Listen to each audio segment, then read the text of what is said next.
c'est toujours l'art de mettre de la réflexion dans l'action et de l'action dans la réflexion, c'est-à-dire c'est un exercice à la fois de vitesse et de lenteur. Comme on dit, agir en primitif et penser en stratège. Alors on peut se demander d'ailleurs, si on réfléchit à la stratégie, qu'est-ce qui fait qu'une entreprise réussit? Alors il y a un coup sûr de critères, c'est qu'elle a une bonne stratégie et que la mise en œuvre de cette stratégie est excellente, ce qui nous renvoie à deux dimensions, que sont effectivement l'élaboration de la stratégie et puis la qualité du management. Alors on peut réfléchir sur la pondération de ces deux critères, dire 30%, 70%, 70%, 30%, bon, peu importe. Ce qui est sûr, c'est que les deux sont importants. Une stratégie ne réussit que si elle est mise en œuvre, de même qu'un plat de fraises n'est bon que s'il est mangé. Ce qui est important, c'est déjà de remarquer, c'est que dans tout le domaine de la mise en œuvre, de l'organisation, du management, il y a peu d'effets de levier. C'est-à-dire que souvent, il faut faire beaucoup d'efforts pour progresser un peu. Dans le domaine de la stratégie, parfois, il suffit de peu de réflexion, de peu de temps, d'une simple décision pour changer la face des choses. Donc c'est une activité à fort effet de levier. Finalement, on peut parfois, avec peu d'efforts, gagner beaucoup, ce qui peut nous sensibiliser déjà au sujet. La deuxième question, c'est de se dire, mais au fond, et ce sera tout l'objet des modules qui vont suivre, ok, je suis d'accord, la stratégie c'est important, il faut que j'y réfléchisse, il faut que je m'en occupe, il faut que je mette en œuvre tout ça. Bon, mais demain matin à 8h, je commence par quoi?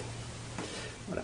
Alors, ce sera l'objet, bien sûr, des modules 2, 3, 4 qui vont suivre. Mais on peut déjà se poser la question, c'est que, en fait, toutes les entreprises, elles ont une stratégie de fait. On n'attend pas de faire des grandes analyses pour mettre en œuvre une stratégie. C'est-à-dire que quand on est dans une entreprise, on connaît ses clients, on connaît ses produits, on connaît ses concurrents. On le fait depuis 2 ans, 5 ans, 10 ans, 20 ans, donc avec tout ça, on a quand même une idée assez précise de ce qu'il faut faire. C'est ce qu'on peut appeler l'intuition stratégique, et l'intuition stratégique n'est absolument pas méprisable. J'ai personnellement beaucoup de considération pour l'intuition stratégique.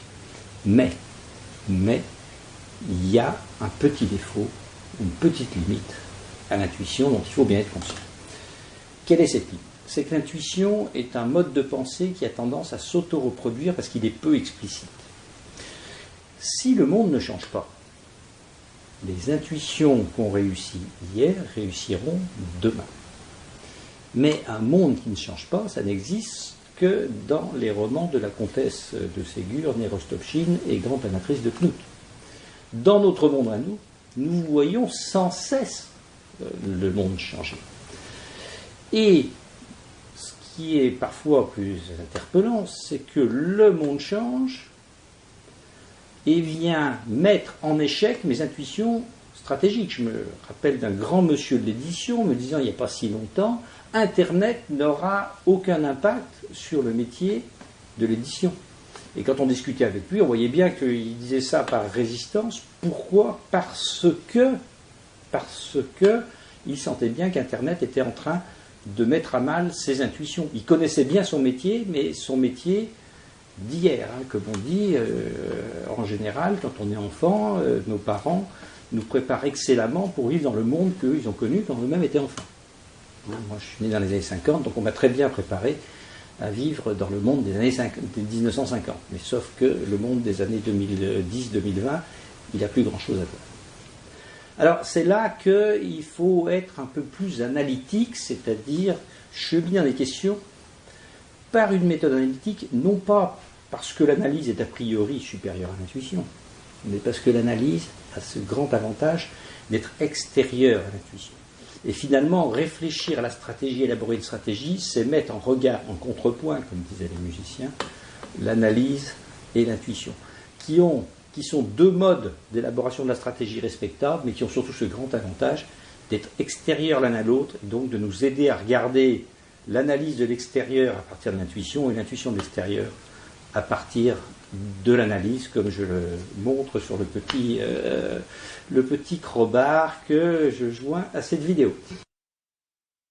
Alors, quand on dit, plus précisément quand je dis que la performance de l'entreprise naît d'une part de la qualité de l'entreprise, de la stratégie, et d'autre part de la qualité de l'organisation, on ne s'est pas encore intéressé à la réalité, la façon dont cela fonctionne. Parce que souvent on présente la stratégie. Pour continuer à écouter ce livre audio gratuitement, cliquez sur le lien dans la description et vous pourrez l'écouter en entier sans frais grâce à l'essai de 30 jours d'Audible.